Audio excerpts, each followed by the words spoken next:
Bienvenidos a las 13ª jornadas de las prácticas docentes correspondientes a la materia de práctica docente que se cursa en el último año del profesorado de Historia en la Universidad Nacional del Comahue.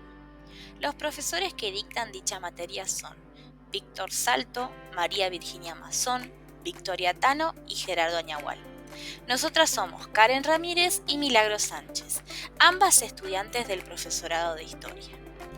Transitamos la experiencia con el acompañamiento de nuestro profesor tutor Gerardo Añahual y a su vez con dos profesores coformadores, Manuel Martínez y Mariana Pérez Valero. Nuestra práctica docente intensiva se desarrolló en un colegio secundario público, el CEPEN 46, de Neuquén Capital, ubicado entre las calles Pinar y Maestros Neuquinos. El curso que se nos asignó fue un segundo año división C, turno tarde, y está integrado por 24 estudiantes, el cual, frente a la implementación de la reforma provincial educativa en Neuquén, la materia Historia se dicta en conjunto con Construcción Ciudadana. Por lo tanto, nuestro trabajo fue en dupla.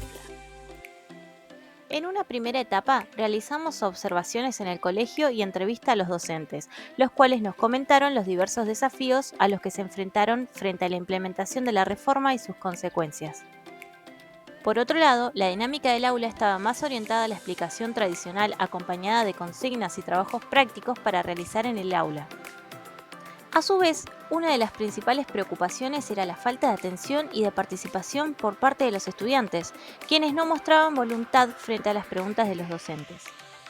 Es así como nosotras nos enfrentamos al principal desafío de este curso, que fue lograr captar su atención y así poder construir de manera colectiva y democrática el conocimiento histórico, haciendo hincapié en la participación de nuestros estudiantes para poder construir una explicación que no se basara solo en la exposición oral de contenidos por nuestra parte. Esto nos permitió reflexionar a la hora de formular nuestros materiales y nuestras clases. Nos tocó desarrollar la unidad 3 del programa hecho por los docentes titulada La colonización de América.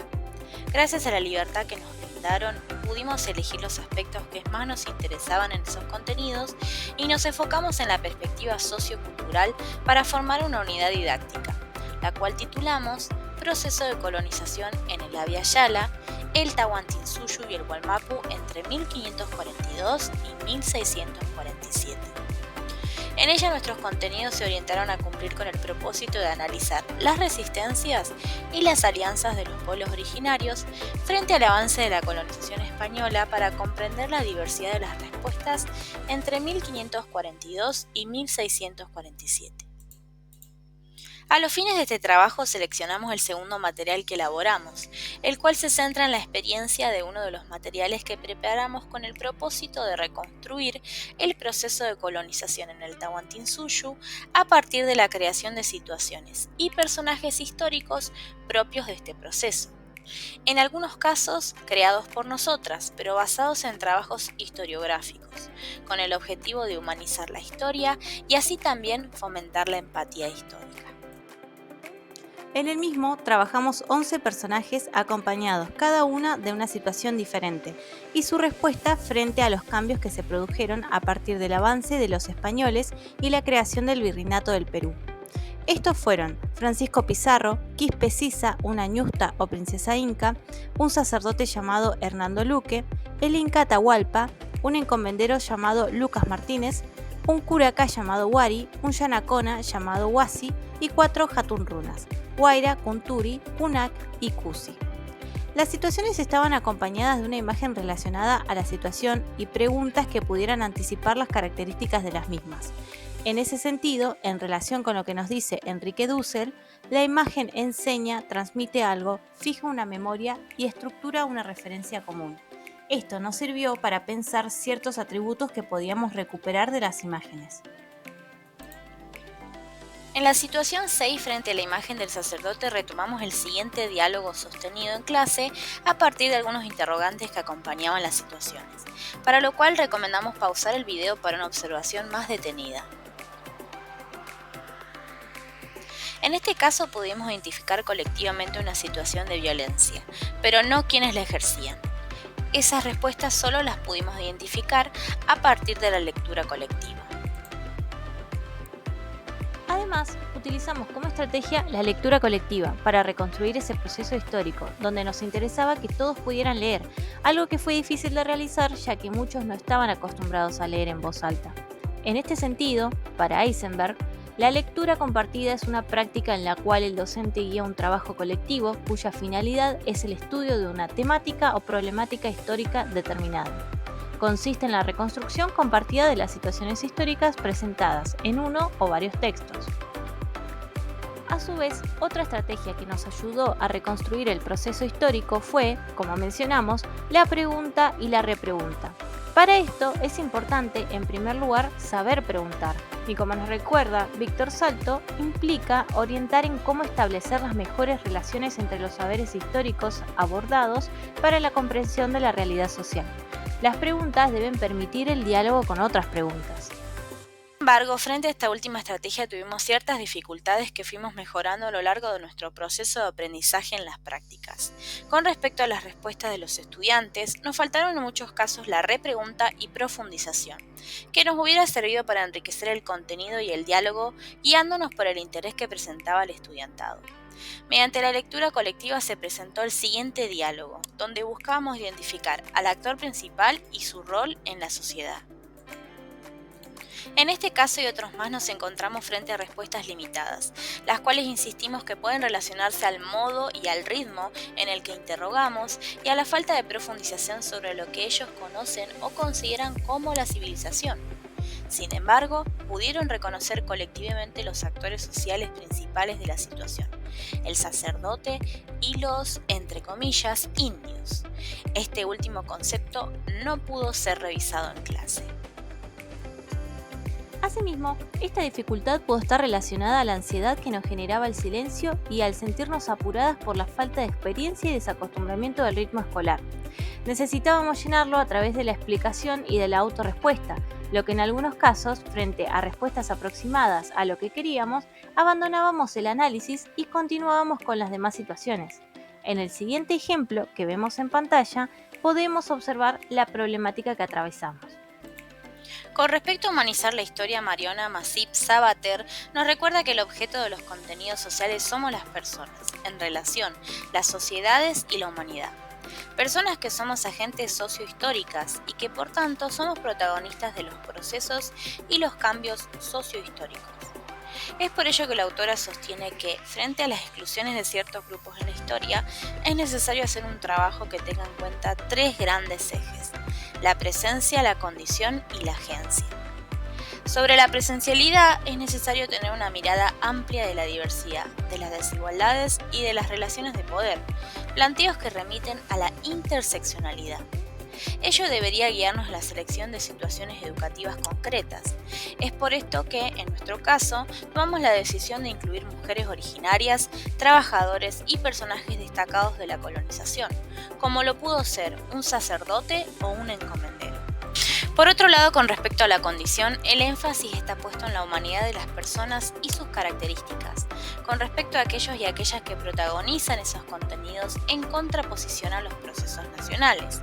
Esto significa tener en cuenta las necesidades personales de los actores y sus relaciones con el medio, lo que nos permitió en nuestro caso presentar situaciones donde se pueda pensar la vida de un yanacona que frente a la llegada de los españoles decide trabajar para ellos, ya que antes debía servir personalmente al Inca.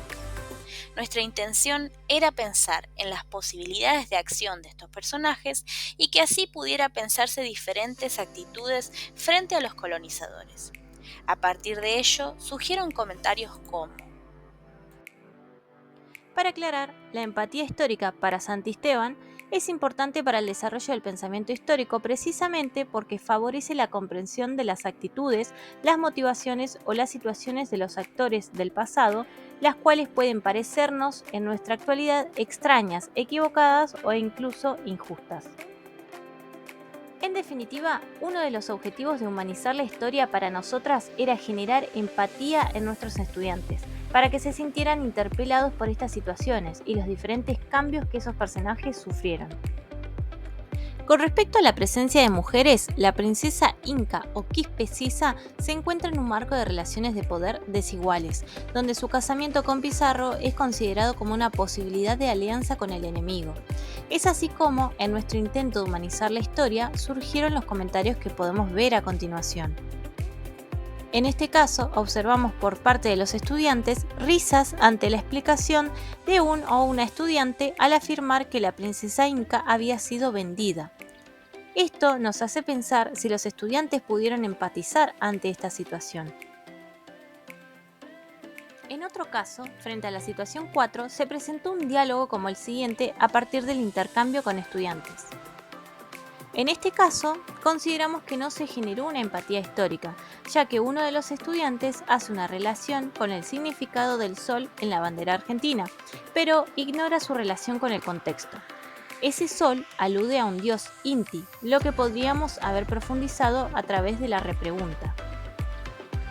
Finalmente, con respecto a la agencia, las personas somos agentes sociohistóricos. Es por ello que las situaciones que ofrecimos apuntaron al entendimiento de que personas reales habían sufrido los cambios y las consecuencias de la creación del virreinato y la colonización en el Abya Yala.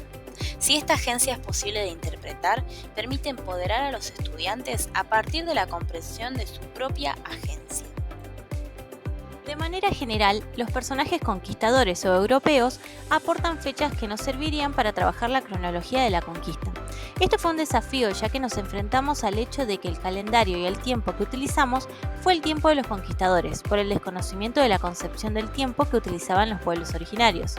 En segundo lugar, estos destacan su doble misión: civilizar y evangelizar. Por ejemplo, el sacerdote nos dice: necesitan salvar su alma para dejar atrás sus tradiciones antiguas y falsas. Ellos son salvajes, no entienden las reglas de la civilización, y es por eso que nuestro deber es enseñarle nuestros modales y creencias. Por otro lado, con respecto a los personajes pertenecientes al Tahuantinsuyu, elegimos los nombres en quechua por sugerencia de nuestro tutor, quien nos mencionó que de esta forma nos acercaríamos más a los personajes y a su origen. Además, mencionamos elementos fundamentales de su cultura, como las creencias religiosas. Por ejemplo, Huayra dice: adoro a mis dioses Huiracocha, dios creador, Inti, sol, la quilla, luna, la Pachamama, madre tierra, los apus, montañas, entre otros. Los honramos a través de las huacas, que eran templos, símbolos y objetos sagrados. Asimismo, Kunturi menciona las formas en las cuales trabajaban e intercambiaban y cómo éstas son modificadas. Por ejemplo, cuando dice: nosotros, los originarios, estamos acostumbrados a un sistema de trueque que consistía en intercambiar nuestros productos por otros que necesitábamos, pero ahora solo entregamos productos sin nada a cambio. Nuestra administración del tiempo frente al tiempo real escolar nos jugó en contra. Se nos hizo difícil entender estos ritmos que son contrarios a lo que nosotros deseamos. Tuvimos que tomar decisiones y recortamos el caso de dos Atunruna y el Curaca para poder llegar con los aspectos que nos parecían fundamentales: cambios religiosos, económicos, relacionados a su cosmovisión y personajes principales.